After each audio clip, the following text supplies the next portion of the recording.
Hello and welcome to episode 12 of the Delivery Manager Daily. I'm your host, Mario Cristofano, and we're going to finish this season or this section of podcasts with running through a practice assessment of the Scale Professional Scrum exam before I take it in the next few days and weeks, and just to see where some of the learning from the previous couple of episodes that we've talked about has landed or not.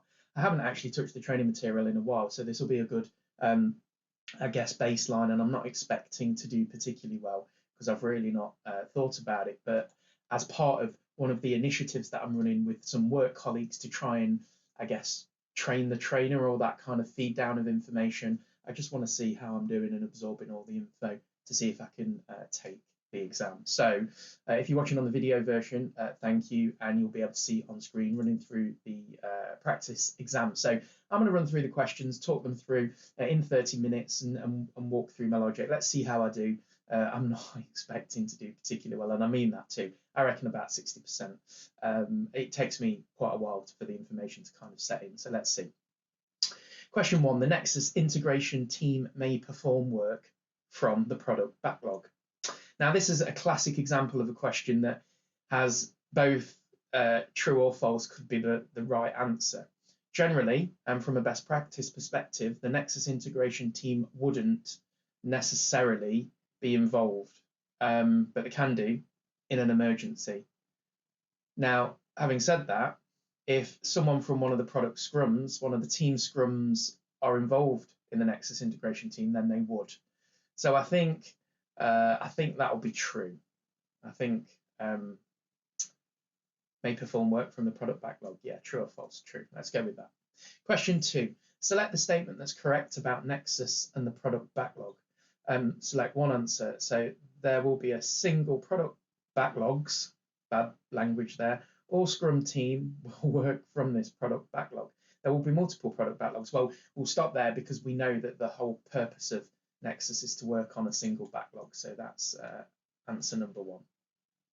Question 3 of 20, how many parts are there to a Nexus sprint retrospective? 2, 1, 3. This is not described by Nexus. How many parts are there to a Nexus sprint retrospective? I would have suggested that that's not described by Nexus because there are no parts. The retrospective happens after each sprint. I don't think there's any other stages to that. So we'll go with this is not described by Nexus and move to question 4. What's this? The Nexus integration team is accountable for, select one answer, verifying the work of the Nexus, fixing integration issues during a sprint, no. Ensuring that a done integrated increment is produced at least once every sprint, yes. Carrying out integration work where individual Scrum teams have not completed it, it's definitely ensuring that a done integrated increment is produced at least once every sprint. That is the purpose of the Nexus integration team. Question 5 out of 20. Members of the Nexus integration team may also work on other Scrum teams in the Nexus. Well, that's true because you might have a product owner.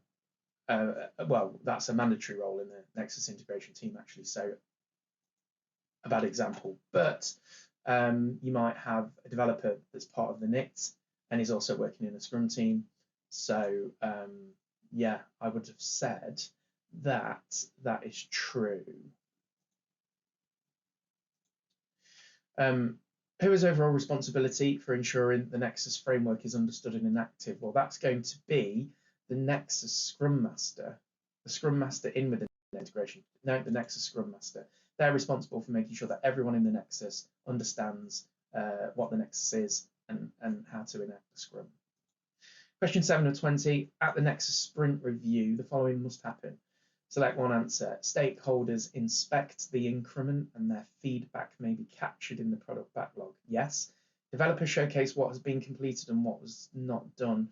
The product owner accepts or rejects the work and the completed increment. Well, that probably, the product owner congratulates or criticizes the work of the Scrum teams. Well, it's not going to be that.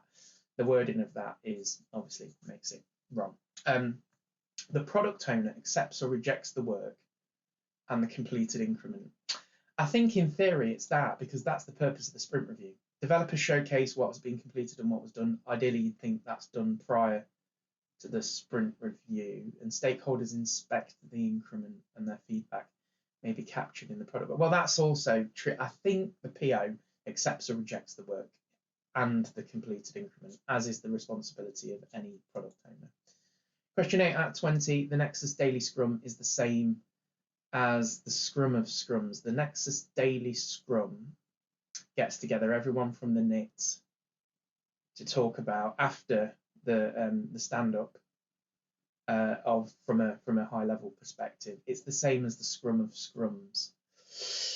I don't know how you answer that, because it's both yes and no. It's kind of a Scrum of Scrums, but prescriptively, I'm not sure it's the case. So I'm just going to put true, but I'm really not sure about that. The Nexus Sprint Review, select one answer.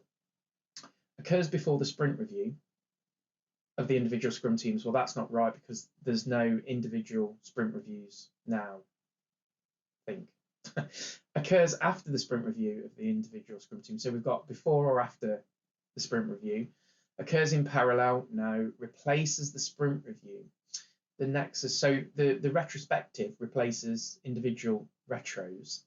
The teams probably have their own sprint reviews too, I think, as is the nature of natural Scrum. So I don't think it replaces the sprint review.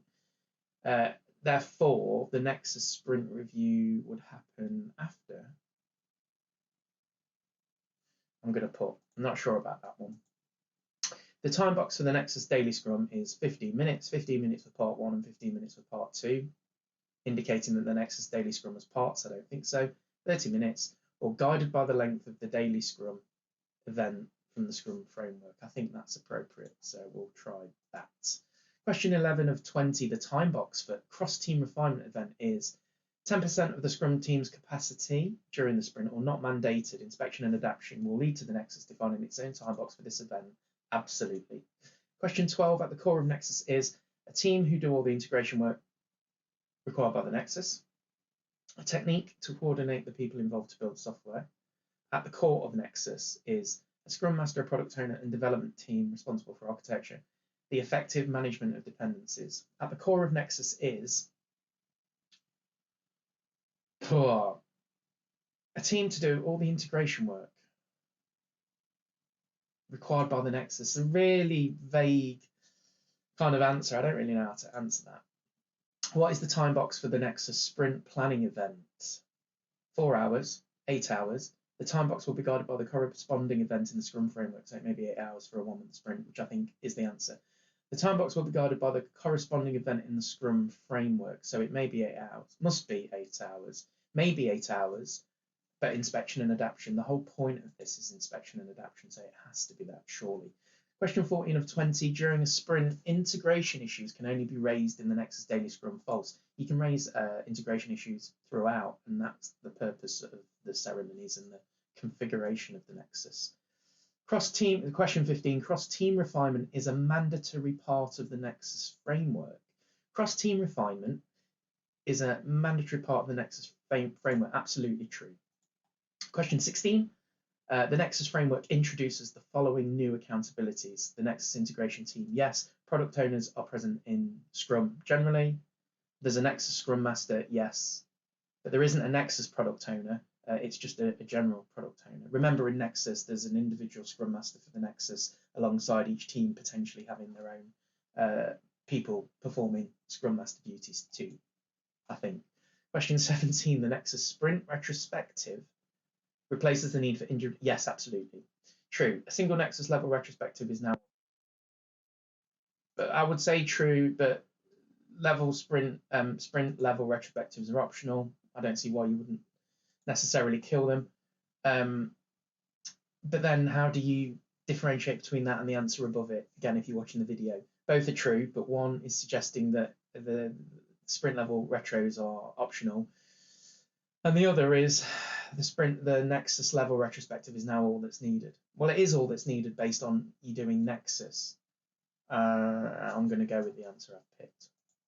Question 18, which statement best describes how work is assigned in a Nexus sprint planning? Product owner assigns PBIs to Scrum teams based on the ordering of the item in the product backlog. The Scrum Master guides the Scrum teams to select PBIs that he believes are appropriate for that Scrum team. The product owner assigns PBIs to Scrum teams based on velocity of the Scrum team. A Scrum team selects product backlog items delivered based on its skills, experience, and ability to deliver the product backlog item. Probably that kind of. The PO assigns PBIs to Scrum teams based on the ordering. Well, I guess it's actually probably that, because at the start of the sprint, the backlog's refined as part of the Nexus. I think that's right. Question 19 out of 20, or we're getting close to the finish. Select the statements that best describe how and when dependencies are identified. This should be easy. Where possible, dependencies will be identified and minimized in advance of implementation work to deliver the product backlog item that they affect. Dependencies may be identified during cross-team refinement. Yes. Dependencies may be identified during the Nexus sprint planning. Yes. Dependencies may be identified by the Scrum teams during the sprint. I think that's all of them, because you've always got an opportunity to dependency identification. So I'd have thought all of them. Final question, which of the following statements best describe where SPS applies? Techniques to help organizations transform to Agile? No. Techniques to help organizations transition to Scrum? I don't think so. A framework to help approximately 3 to... Yeah, well, that's the textbook definition of Nexus, so it's definitely that. Right, let's see how I have done. Just drop my information in there. I don't want to receive any marketing information. Let's see. Oh, it's only 20 questions out of the... I don't know how many there is to do, actually, on the SPS exam. Oh, 60%. 12 out of 20. The last time I did this, I got 15. So I'm actually going down. So let's have a quick look at what I've done wrong. So question 1 was correct. Question 2 and 3 were correct. It's a bad interface, this. It doesn't tell you the questions by numbers.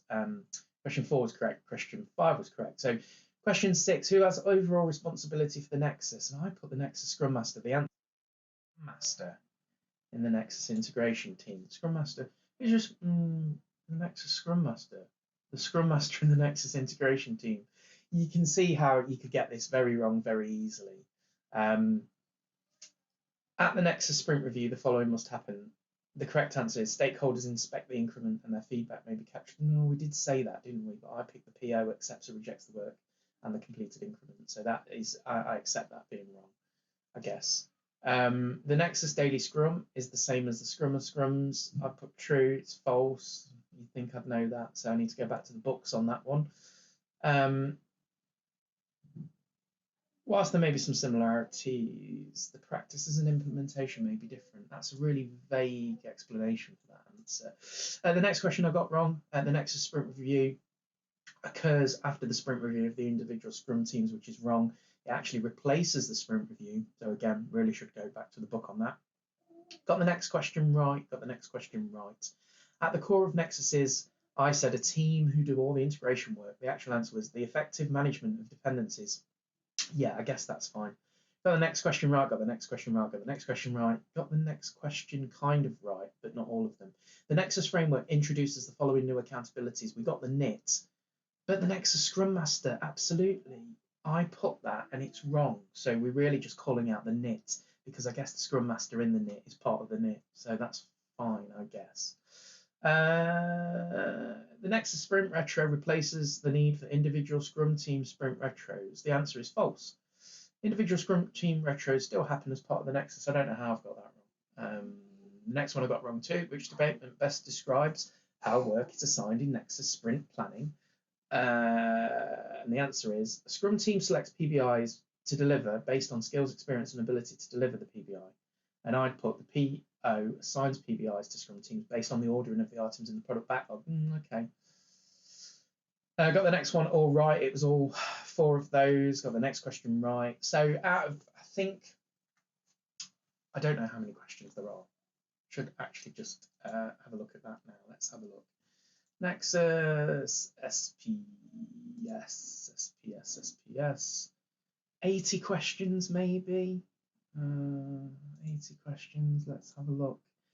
If you're listening and furiously going, it's 40 or it's 65.